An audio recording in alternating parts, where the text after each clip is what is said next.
Sir, आपने ठीक ही कहा कि माननीय मुख्यमंत्री जी के नेतृत्व में मध्य प्रदेश बहुत ही ठोस कार्रवाई करते हुए एक सुविचारित कार्य योजना के तहत आगे बढ़ रहा है।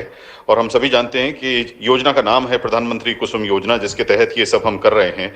माननीय प्रधानमंत्री का एक लक्ष्य भी है, एक विजन भी है कि देश को जितनी ऊर्जा की आवश्यकता है वो अगर हम गैर परंपरागत साधनों से अर्जित कर सकें और 2070 तक हम न्यूट्रल पोजीशन में पहुंच सकें तो वो एक आदर्श स्थिति होगी। और उसके लिए मध्य प्रदेश सबसे ज्यादा गंभीर प्रयास कर रहा है।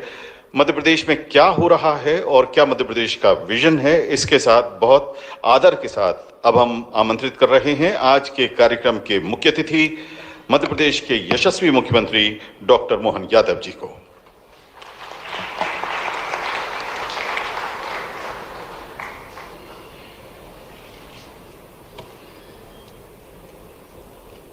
आज के कार्यक्रम में अभी जिनने अपना भाषण पूरा किया,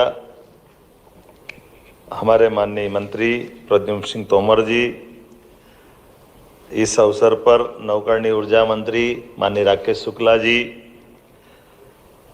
हमारे बीच का जर्मनी से आए ना, कहाँ से आए?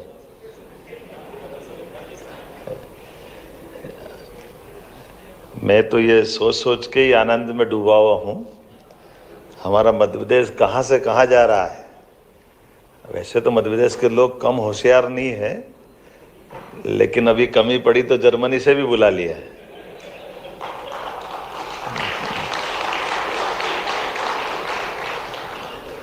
इस अवसर पर हमारी माननीय मंत्री श्रीमती कृष्णा गौर जी, हमारे मधुबनी के सांसद माननीय अशोक यादव जी, हमारे बीच हमारे सम्मानीय अतिथिगण, सभी अधिकारीगण, इस सभागार में मौजूद समस्त आगंतुक अतिथिगण,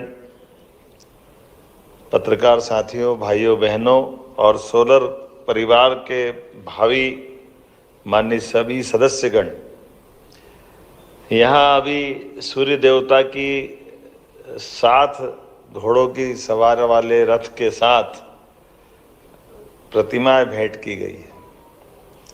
और ये बात भी सही है कि हमारे इस सौर मंडल में, अपने ग्रह पृथ्वी में हमारी सबकी ऊर्जा का अनंत भंडार अगर कोई है तो वो भगवान सूर्यनारायण देवता की रश्मियाँ ही है, जिससे हम सब अपना जीवन पाते हैं।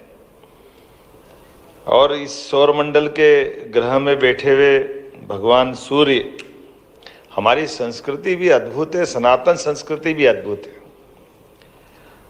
हमारी कोई भी पूजा, कोई भी धार्मिक अनुष्ठान सब दीप प्रज्वलन से होते हैं। और दीप प्रज्वलन करने का कारण क्या है ये भले ही मालूम नहीं हो, लेकिन दीप प्रज्वलन का सिलसिला है। और ये दीप प्रज्वलन सीधे सीधे हमारी सूर्य की उस स्थिति के आधार पर हमारे प्रकाश से जीवन मिलता है, उसकी ये एक, और इसीलिए जो दीप मालिका, ये 5 महाद्वीप 7 महाद्वीप, इसलिए हर महाद्वीप में भी आलोकित रहे उस भाव के आधार पर। और जैसा कि हम रिफ्लेक्शन पाते हैं चंद्रमा से, वो भी सूर्य देवता के कारण ही है, उससे आगे कुछ नहीं है। हमारे लिए परमात्मा की कृपा है। इस ऊर्जा के भंडार में जब सूर्य तरफ देखते हैं तो कई बार आजकल बड़े अच्छे फोटो लगे हैं कई घरों में 7 घोड़े दौड़ते हुए। और 99% लोगों से मैं देखता हूँ कि 7 घोड़े काहे के लिए दौड़ रहे हैं? बोले नहीं, घोड़े अच्छे लगते हैं इसलिए लगा लिए हमने कहा ये घोड़े लगा लिए अच्छी बात है, लेकिन वो घोड़ों के पीछे ध्यान में नहीं आता कि सूर्य देवता भी वो उदयमान हो रहे हैं। पूरा चित्र तो उससे बनता है। तो हमने वो सुबह के सूर्योदय के दृश्य को अपने सामने लाने के लिए वो आजकल चित्र मिलते हैं बहुत अच्छे से, उन चित्रों के आधार पर सूर्य से हमको ऊर्जा मिलती है, इसलिए वो हमारी उस भाव का प्रकटीकरण है। लेकिन ये बात सही है कि आज बदलते दौर में जब से बिजली का उत्पादन शुरू हुआ और बिजली के आने से पूरी दुनिया का कैसा काया पलट हुआ है,